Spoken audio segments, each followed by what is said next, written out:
Alam naman natin na nagkaroon nga ng live itong si Bel Mariano para sa kanyang brand endorsement na Juicy Cologne, kung saan nga talaga ay umani nga agad ito ng samot-saring komento sa social media. Kaya naman ang bagong post ng Juicy Cologne sa TikTok ay agad-agad nga talagang kinagiliwan.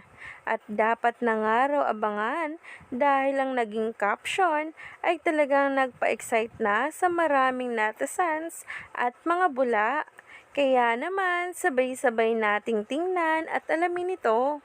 Narito nga mismo ang nasabing bagong TikTok video na in-upload nga ng Juicy Cologne account nila, kung saan nga'y napasayaw nga itong si Belle. Napakaganda nga niya sa pink dress nito na talaga nga namang kinakiligan ng marami ang pagka-blooming. Iba daw talaga kapag inspired at in love. At talaga nga namang kaabang-abang if ever na magka-live muli itong ating Belle. Ayon pa nga sa naging caption nito, POB, you enjoyed your very first TikTok live. What if daw mag-live ulit itong si Belle sa endorsement na ito na talaga nga namang mas kinakiligan ng marami.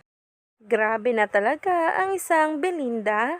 Tuloy-tuloy nga talaga ang paayuda tungkol sa kanya at mga endorsement na kung saan ay pinipili nga siya. Kaya naman, stay tuned lang tayo for more updates tungkol sa Don Bell.